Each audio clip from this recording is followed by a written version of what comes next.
He laughed, and immediately wished he hadn't.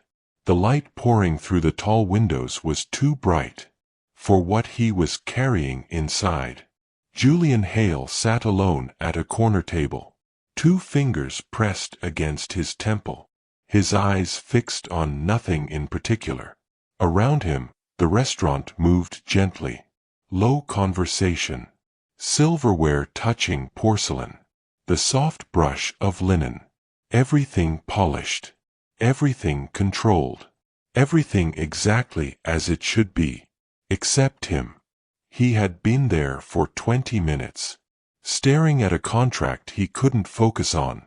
The words blurred together. His chest felt tight. He didn't know why he had come here today. He usually ate in his office, alone, efficient, untouched. But this morning, something had pulled him out the door, before he could stop himself. Now, he regretted it. A presence stopped beside his table, quiet, careful. He didn't look up. "Can I get you anything else, sir?" Her voice was soft, not timid, just measured. The kind of voice that knows when to speak and when to disappear. Julian's jaw tightened. He hated interruptions, hated unnecessary politeness, hated. He glanced up, ready to dismiss her with a look, and froze. She stood with her hands folded in front of her, posture straight, but not stiff.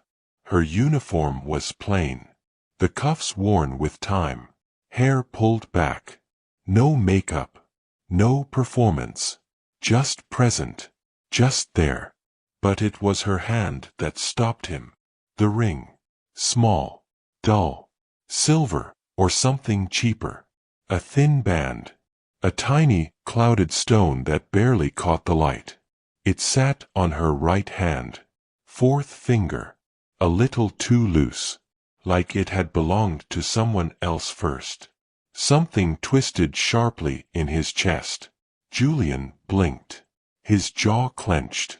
He looked away, too fast. "No," he said flatly. "I'm fine." She nodded once, and turned to leave. But his eyes followed her hand as she walked away. That ring. He knew that ring. His throat went dry. No. It wasn't the same. It couldn't be.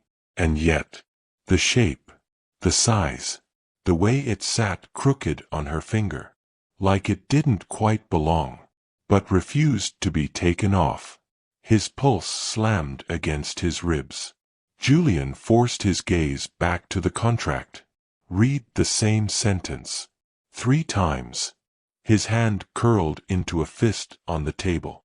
It wasn't the same. It wasn't. But his mind wouldn't let go. The memory rose before he could stop it. His mother's hand, resting on his shoulder when he was 8. That ring. Always that ring. She never took it off. Not when she cooked. Not when she held him. Not even in the hospital. At the end, when her fingers had gone thin and pale, and the ring slipped too easily. He had wanted to keep it, but he had been too young, too angry, too broken, and his father had sold it. Julian exhaled hard through his nose. His eyes burned. Stop. He shoved the memory down, buried it. He was good at that. A few minutes later, the waitress returned. She placed a glass of water on the table, one he hadn't asked for. She didn't speak. Her movements were practiced, careful, unobtrusive. But Julian's eyes snapped to her hand again. The ring caught the light. Dull, humble, unremarkable, and something inside him cracked. He didn't plan to speak, didn't mean to, but the words came out sharp, cold, laced with something he didn't recognize. That's a pretty sad excuse for jewelry. She stopped, her fingers stilled. Against the edge of the table. Slowly, She looked at him. Her expression didn't change. No shock. No hurt. Just stillness. Like she had heard worse. Like she had learned not to react. Julian felt his mouth twist into something that wasn't quite a smile. Something bitter. Something defensive. "What is that?" he added. "A prize from a gumball machine?" Her eyes held his. Steady. Unmoving. Then, quietly. So quietly it almost didn't register. She said, "It was my mother's." The air left his lungs. She didn't wait for a response. Didn't flinch. Didn't look away. She simply turned. And walked away. Julian remained frozen. His hand trembled on the table. The restaurant noise faded into nothing. All he could hear was his own breathing. All he could see was that ring. And all he could feel was something inside him beginning to break. He didn't move. Not for a full minute. He just sat there, staring at the space where she had been standing, his chest rising and falling too fast. It was my mother's. 4 words. 4 words that hit, like a fist, to the center of his chest. Julian's fingers tightened around the edge of the table. His knuckles went white. He could still see her face. Calm. Unbothered. But not cold. Just resigned. Like she had already decided. He wasn't worth the effort it would take to be hurt. And somehow, that made it worse. He swallowed hard. His throat burned. He forced his eyes back to the contract in front of him. The letters swam. The page blurred at the edges. He blinked, jaw clenched so tightly. His teeth ached. Get it together. But he couldn't, because all he could see was his mother's hand, the way the ring used to spin when she was nervous, the way she twisted it absently while reading to him at night, the way it had looked too big near the end, slipping toward her knuckle, and how he had wanted to ask her to take it off so it wouldn't fall, but he had been too afraid to say anything that acknowledged she was dying. He hadn't thought about that ring in years. He had trained himself not to, and now a stranger was wearing one just like it. His entire chest felt like it was collapsing inward. Julian exhaled slowly through his nose. Controlled. He reached for his water. His hand shook. He set the glass back down. Without drinking. Across the restaurant. He watched her move between tables. Efficient. Unobtrusive. Refilling coffee. Clearing plates. Nodding politely to requests that didn't matter. She didn't look his way. Not once. Good. He didn't want her to. And yet, he couldn't stop watching her. The ring flashed every time she reached forward. Dull. Modest. Completely out of place. Among tailored suits. And diamond watches. It didn't belong here. She didn't belong here. And yet she moved through the room. Like someone who had made peace with that a long time ago. Julian's jaw tightened. He didn't know why it bothered him. Didn't know why he cared. She was a waitress. He was a client. Transactional. Impersonal. Forgettable. Except, he couldn't forget the way she had looked at him. Not with anger. Not with hurt. Just recognition. Like she had seen this before. Like she knew exactly what kind of man he was. And she wasn't surprised. His stomach turned. He pushed his chair back. The legs scraped loudly against the floor. A few heads turned. He didn't care. He needed air, needed space, needed to stop thinking. "Excuse me, sir." Her voice again. His entire body went rigid. He looked up. She stood a few feet away, holding a small leather folder. His bill. Her expression was neutral, professional, but there was something in her eyes. Not pity, not judgment, just awareness. Like she could see straight through him. "You forgot this," she said quietly, setting the folder on the table. Julian stared at it, then at her. "Say something. Apologize. Do anything other than sit here like a coward." But his throat locked. She waited. Just a moment. Then nodded once, as if she had expected exactly this, and turned to leave. "Wait." The word came out rough.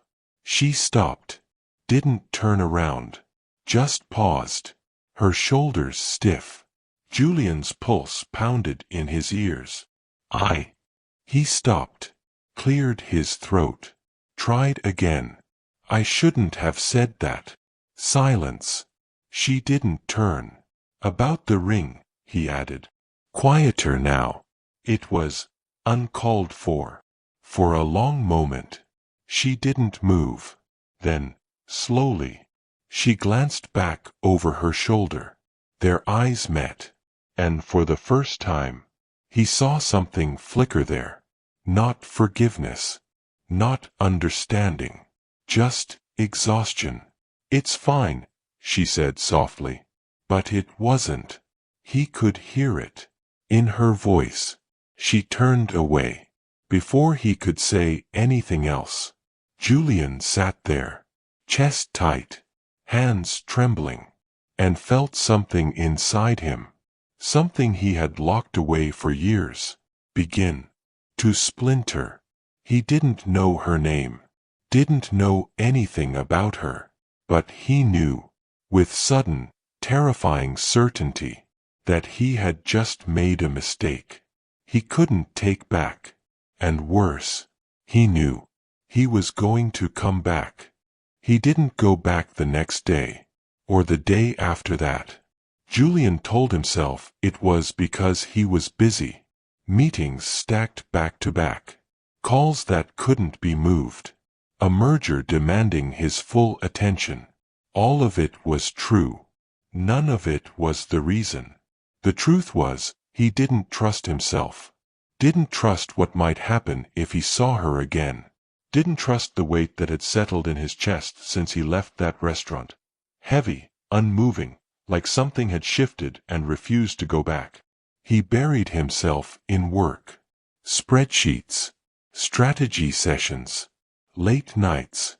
He skipped meals. Stayed busy on purpose. Anything to keep his mind occupied. But at night, alone in his apartment, the silence pressed in, and he thought about the ring, the way it caught the light, the way she had said, "It was my mother's," flat, without pleading, and then, the way he had laughed. Julian sat on the edge of his bed, elbows on his knees, head in his hands. He had become the kind of man who mocked grief.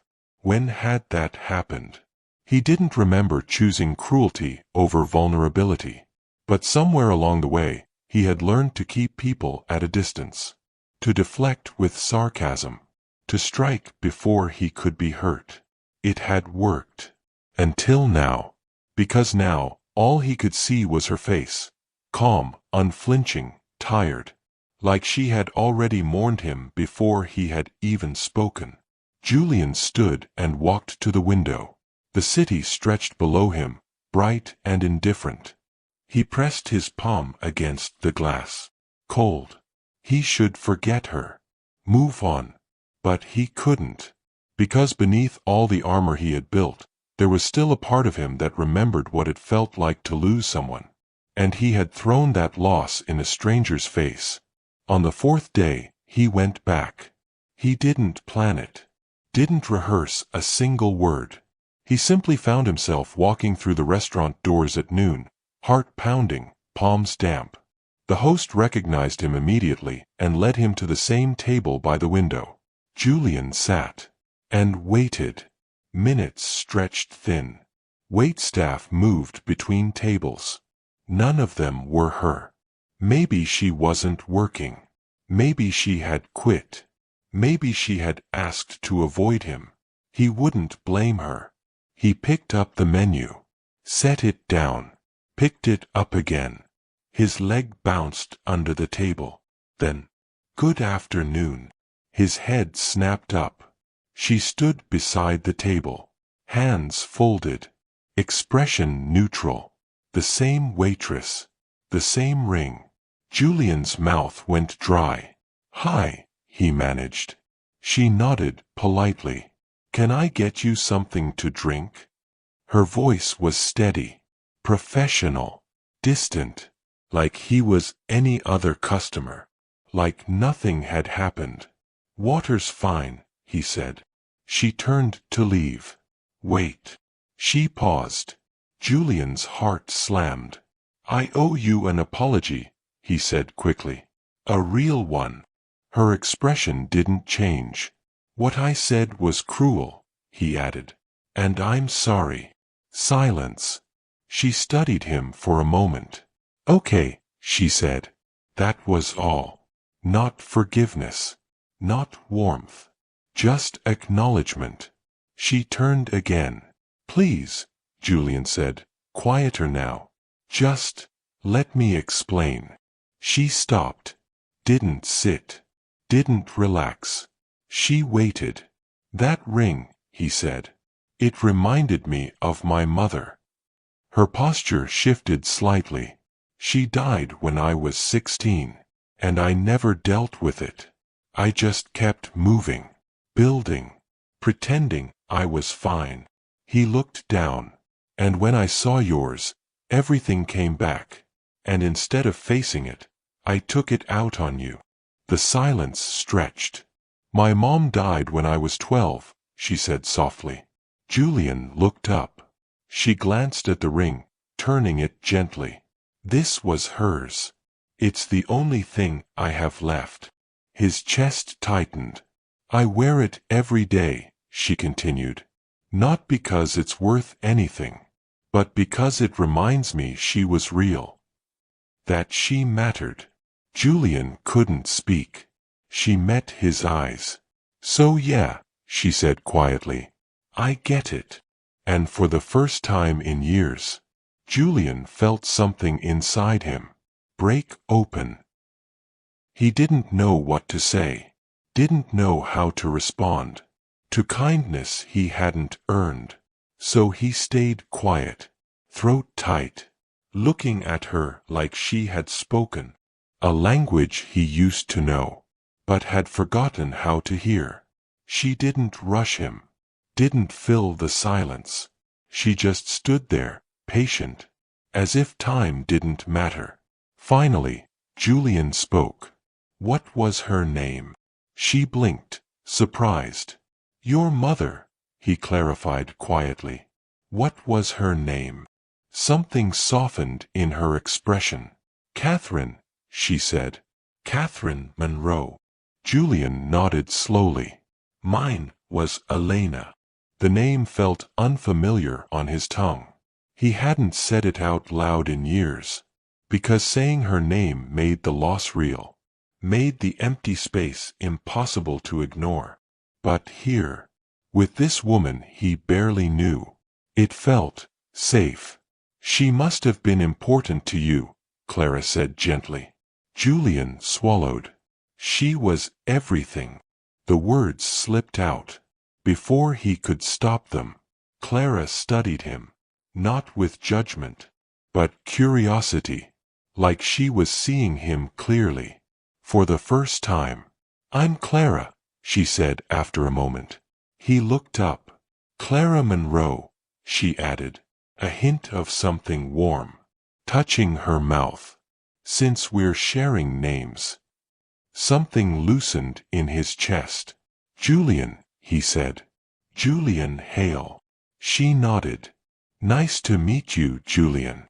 It was ordinary, and somehow, it felt like the first honest moment he'd had in a long time. Clara glanced toward another table, calling for her attention. "I should. Can I buy you a coffee?" The words came out fast, unfiltered. "After your shift," he added. "If you have time."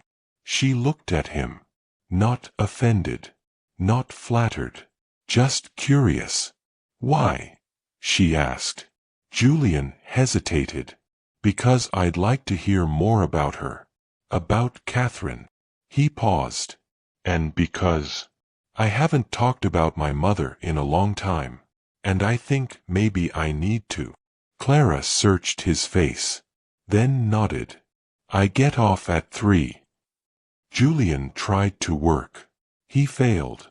He checked the time more than once, replayed the conversation. That simple sentence echoing in his mind. "I get off at 3. At 2:55, he was back at the restaurant, waiting. At 3:02, Clara stepped out the side door. Jeans. A worn sweater. Her hair loose now. She looked different. Less guarded. She spotted him. "Hi. Hi."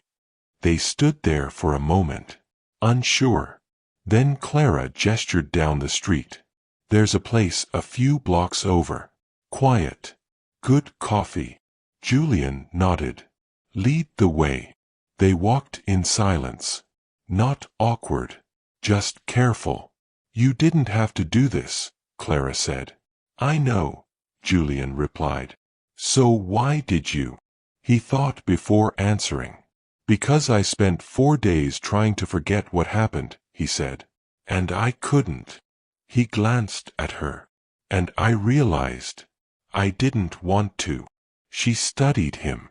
"Most people would have moved on," she said softly. "I usually do," Julian admitted. "Too easily." He paused. This time felt different. They reached the cafe. Small, warm, lived in. The air smelled like coffee and cinnamon.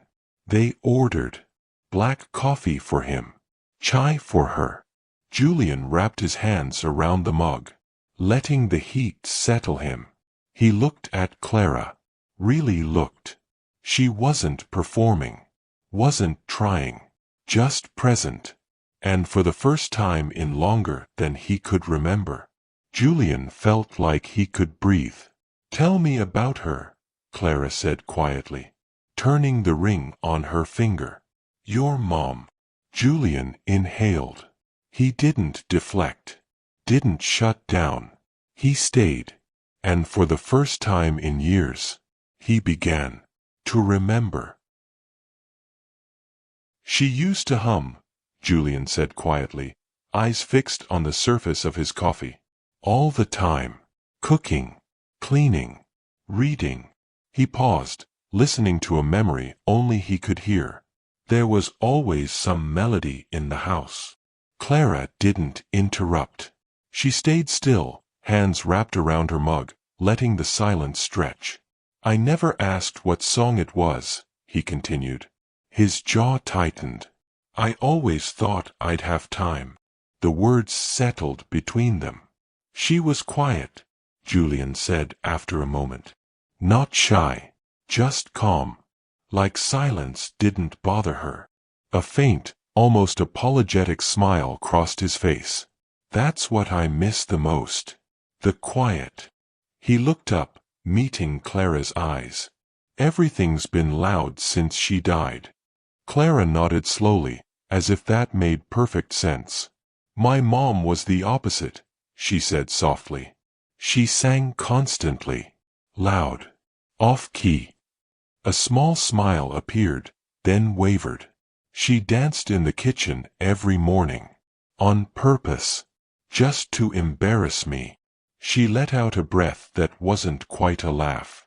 "I used to beg her to stop." Her voice caught. "I'd give anything to be embarrassed like that again." Julian felt the ache settle deeper in his chest. "How old were you?" he asked. 12. She turned the ring slowly on her finger. Car accident. One morning she was there. By the afternoon. She stopped, then shook her head. My grandmother raised me after that. Julian nodded, listening. She gave me this ring when I turned 18, Clara went on. Said my mom would have wanted me to have it. A pause. It was the only thing that felt permanent. And your grandmother? Julian asked gently. Clara hesitated. She passed 3 years ago. Her shoulders lifted, then fell. So now it's just me. The words weren't dramatic. They didn't need to be. I'm sorry, Julian said. This time, the words didn't feel empty. They stayed. They sat quietly for a moment. Not awkward. Not rushed. Two people who knew what it meant to carry absence into every room. Clara glanced up. Can I ask you something? Yeah. Why did you really come back? Julian took his time answering. He could have deflected. He didn't. Because I saw myself, he said. In the way I treated you. His voice lowered. And I didn't like who I'd become. He looked down at his hands. I spent years avoiding grief. Working. Building. Staying busy. He swallowed. And somewhere along the way, I started hurting people instead. Clara watched him closely. And you don't want to be that man anymore? No, Julian said quietly. I don't. Clara looked at her ring again. My mom used to say grief doesn't make you cruel, she said. It just reveals what you're made of. She met his eyes. Whether you let it hollow you out, or crack you open. Julian felt something shift inside his chest. Which one are you? He asked. She smiled faintly, still figuring it out. Yeah, he said. Me too. They talked a little longer after that. Not about loss. Not about work. Small things. Music. Places in the city that felt safe. Nothing important. And somehow, everything. When they finally stood to leave, the light outside had softened. Clara pulled her sweater closer around herself. Thank you, she said. For the coffee. And for listening. Julian shook his head. I should be thanking you. For what? He searched for the words, then didn't overthink them. For reminding me what it feels like to stay. Clara's expression softened. Everyone deserves a second chance, Julian. He hesitated, heart steady but exposed. Can I see you again? She considered him for a moment, then nodded. Yes, she said. I'd like that. They stepped outside together. Not touching. Not rushing. And for the first time in years, Julian felt something inside him. No longer breaking, but finally, being held.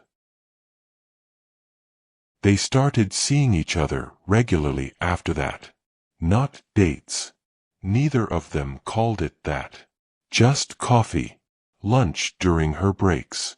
Quiet conversations that stretched longer than they should have. Julian began rearranging his schedule around her shifts. Canceling meetings he didn't need.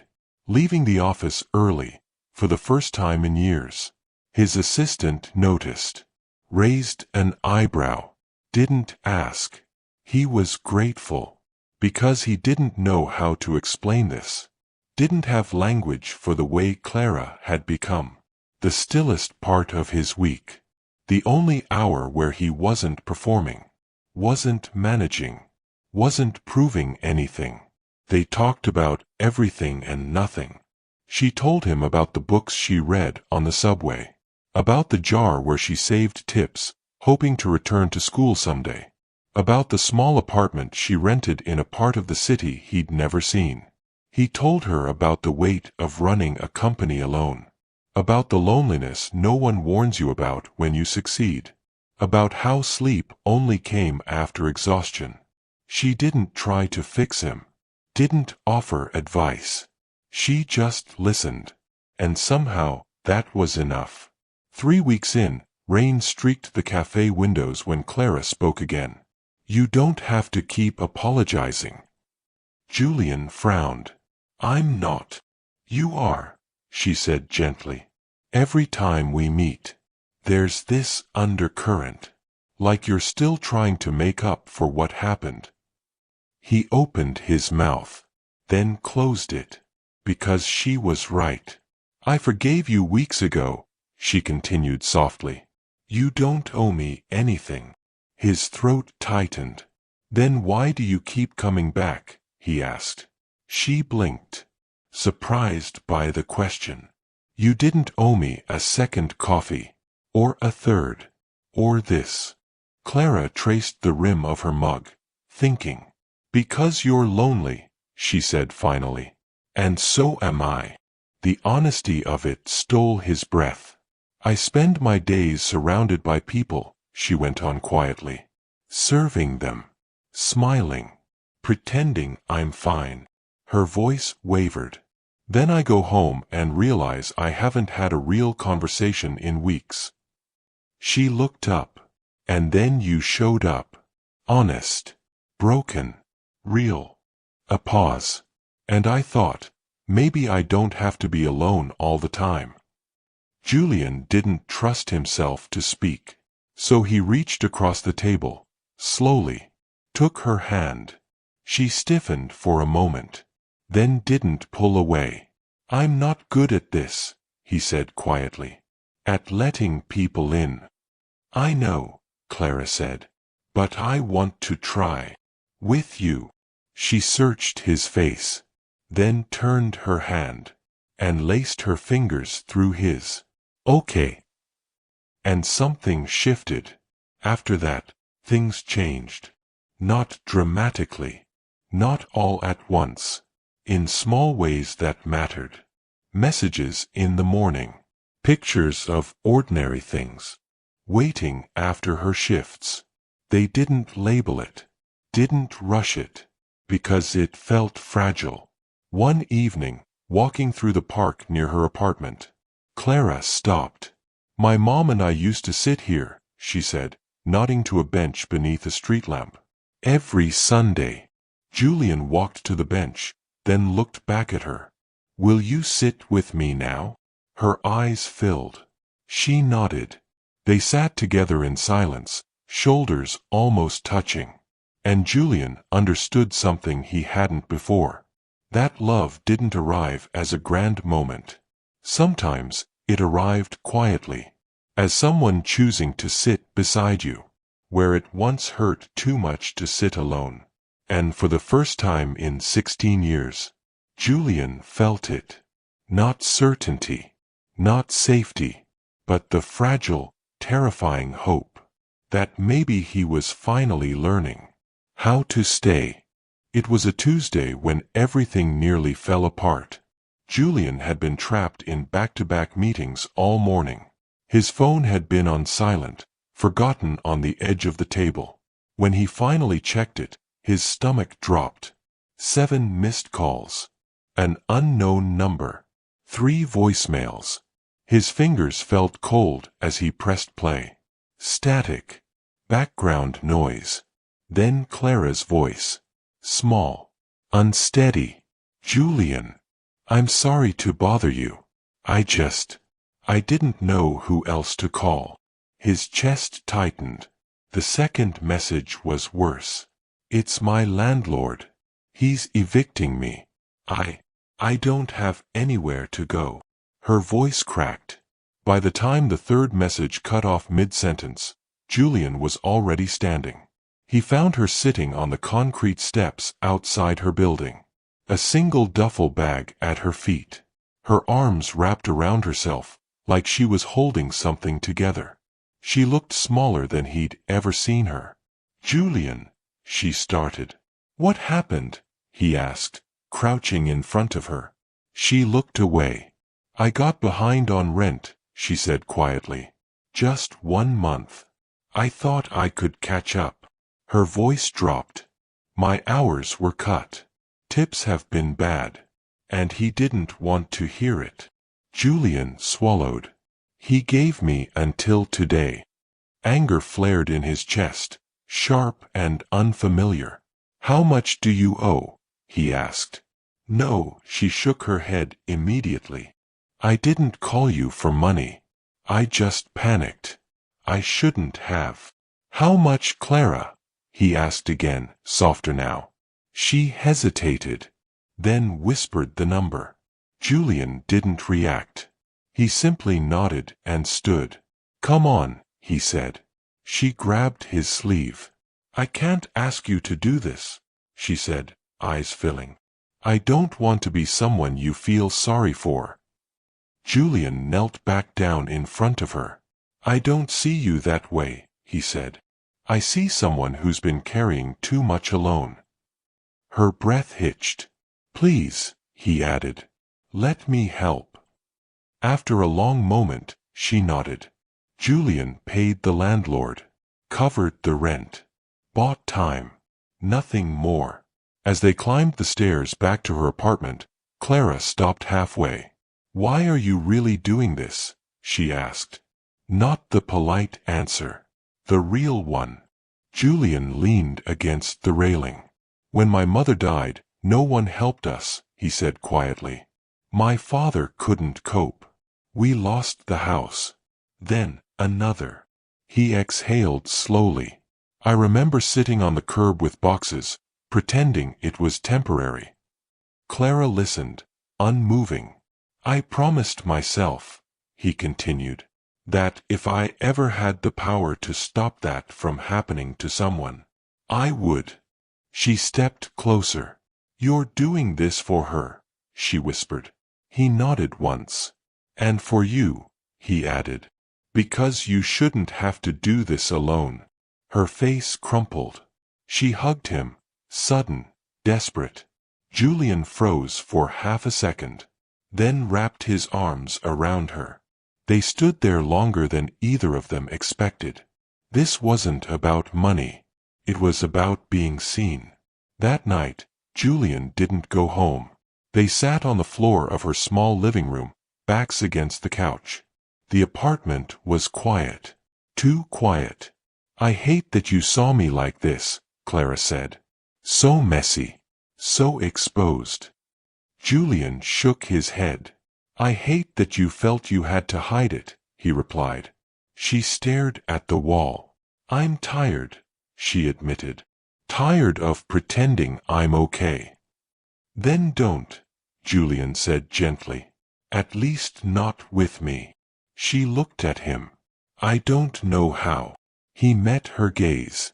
Me neither, he said. But maybe we can figure it out together.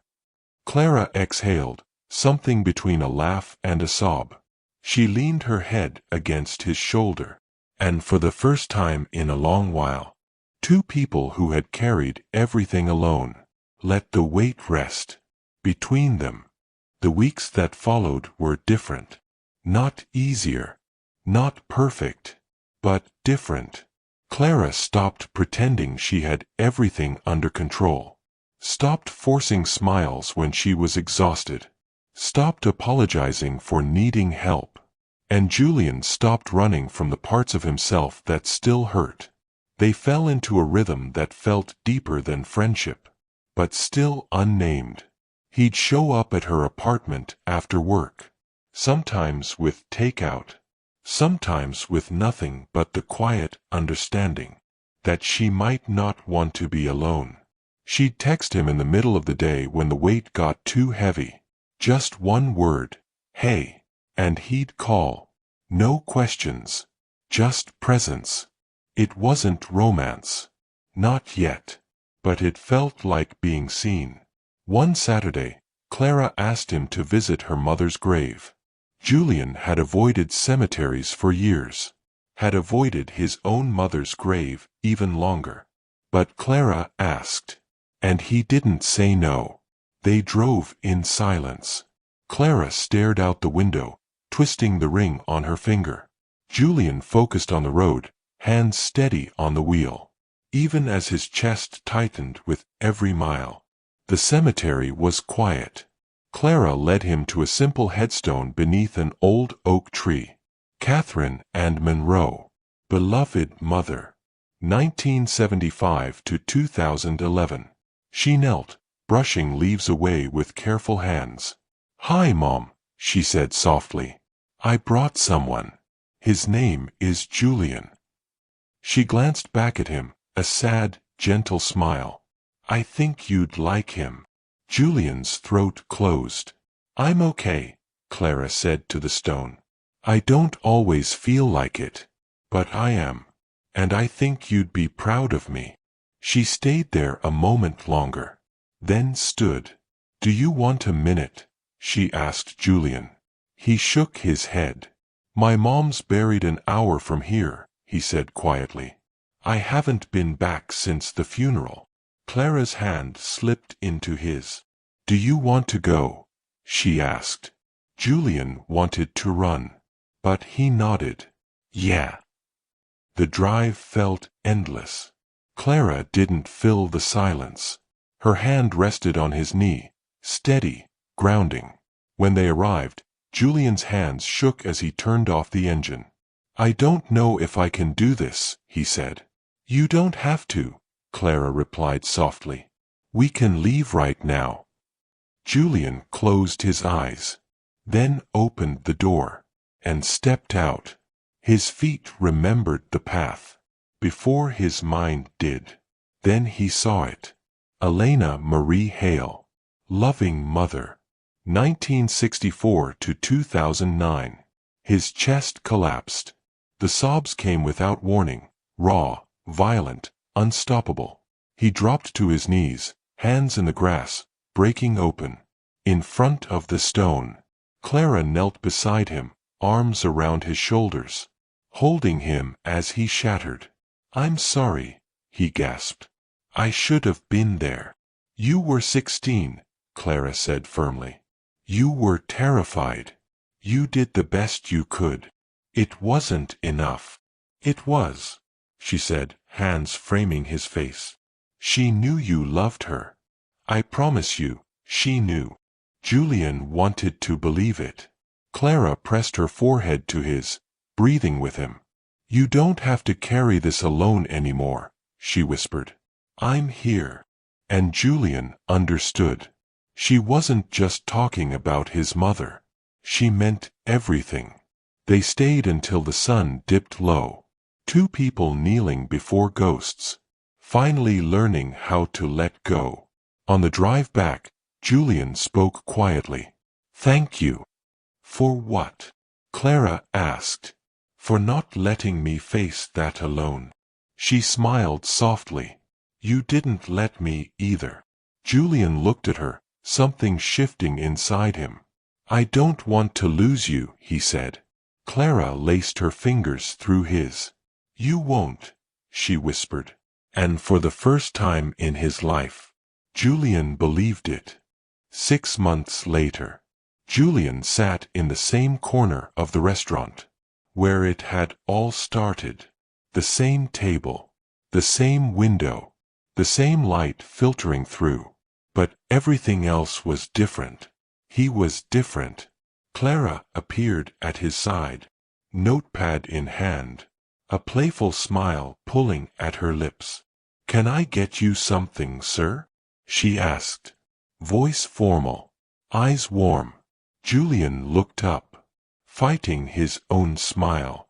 "Just coffee," he said, "and maybe some company, if you have time." She glanced around the restaurant. Slower today. The lunch rush already gone. Then back at him. "I think I can arrange that." She disappeared into the kitchen, and returned a few minutes later, with 2 cups, and no notepad. She slid into the seat across from him, and Julian felt that familiar warmth settle in his chest, the kind that told him he was exactly where he was supposed to be. You know, Clara said, wrapping her hands around her mug. I've been thinking. Dangerous, Julian teased. She kicked him lightly under the table. I've been thinking, she continued, about that day, when you laughed at my ring. Julian's smile faded. Clara. No, she said gently, holding up a hand. Listen, I'm not bringing it up to make you feel bad. I'm bringing it up because I don't think I ever thanked you. He blinked. Thanked me? For what? For coming back, she said simply. For not becoming the person you could have been. For choosing to be better. Julian's throat tightened. I didn't do it alone, he said quietly. You showed me how. Clara shook her head. No, I just reminded you of something. You'd forgotten. That it's okay to hurt. That it's okay to need people. She turned the ring slowly on her finger. That grief doesn't have to make you cruel. Julian reached across the table, covering her hand with his. You saved me, he said, his voice rough. You know that, right? Her eyes shimmered. We saved each other. And maybe that was the truth of it. Not romance. Not rescue. Just two broken people. Choosing. Every single day. Not to be broken alone. They sat there in silence. Fingers intertwined. The restaurant humming softly around them. Then Clara spoke again. I got accepted. Julian's heart stopped. What? She was smiling now. Wide. Bright. Real. The nursing program, she said. I got in. I start in the fall. Julian's chest filled with something too big to name. Clara. His voice cracked. That's incredible. I know, she laughed, a little breathless. I didn't think I actually. She stopped, shaking her head. But I did it. You did it, Julian said, squeezing her hand. I'm so proud of you. Her eyes filled. But she kept smiling. I couldn't have done it without you, she said softly. You made me believe I was worth it. Something opened in Julian's chest. Not painful this time. Freeing. You were always worth it, he said. I just helped you see it. They stayed like that for a moment, just looking at each other. And Julian realized something he'd been too afraid to admit. He loved her. Not in some grand, movie kind of way, but in the quiet, steady, everyday kind. In the way she was. The first thought in the morning, and the last at night. In the way her happiness felt like his own. He didn't say it. Not yet. Some things didn't need to be rushed. Some things grew better slowly, rooted in something real. But he felt it, and he knew, one day soon, he'd find the courage to tell her. Later that evening, they walked through the park, where they'd once sat, on her mother's bench. The air was warm, summer settling in. Fireflies blinked. In the growing dark, Clara stopped suddenly, looking up at the sky. What? Julian asked. She didn't answer right away, just stood there, head tilted back, a soft smile on her face. I think they'd like each other, she said finally. Our moms. Julian looked up too, his throat tight. Yeah, he whispered. I think they would. She turned to him. In the fading light, she looked so beautiful. It hurt. Thank you, Julian, she said softly. For everything. He shook his head. I should be thanking you. Then we're even. She reached up, adjusting the collar of his shirt. A small gesture, unconscious, more intimate than any kiss. And standing there, fireflies dancing around them, Julian understood what he had been searching for his whole life. Not perfection, not escape, but home, in the quiet presence of someone who saw him, all of him, the broken and the healing, and chose to stay anyway. "Come on," Clara said, tugging his hand. "I'll walk you back." "I thought I was walking you back." She smiled. "We'll walk each other."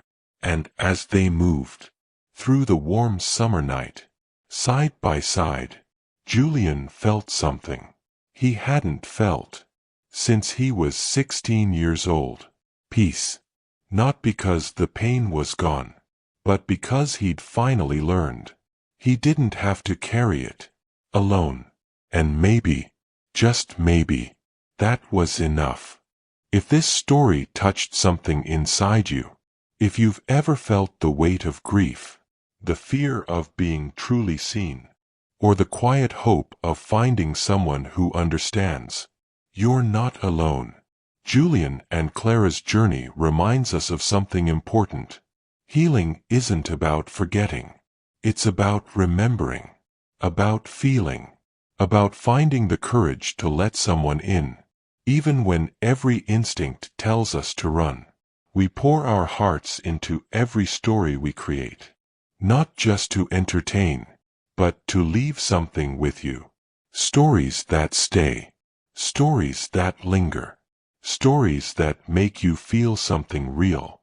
If you want more narratives like this, raw, cinematic, emotionally devastating in the best way, subscribe now. Be part of a community that believes. Stories don't just distract us, they heal us. If this story cracked something open inside you, leave a like, turn on notifications, so you never miss a story that might meet you exactly where you are. And in the comments, tell us, have you ever had a moment where something small, a ring, a song, a scent, brought back a flood of memories you thought you'd buried? We read every single comment. Your story matters. Thank you for being here, for listening, for feeling with us. We'll see you in the next one.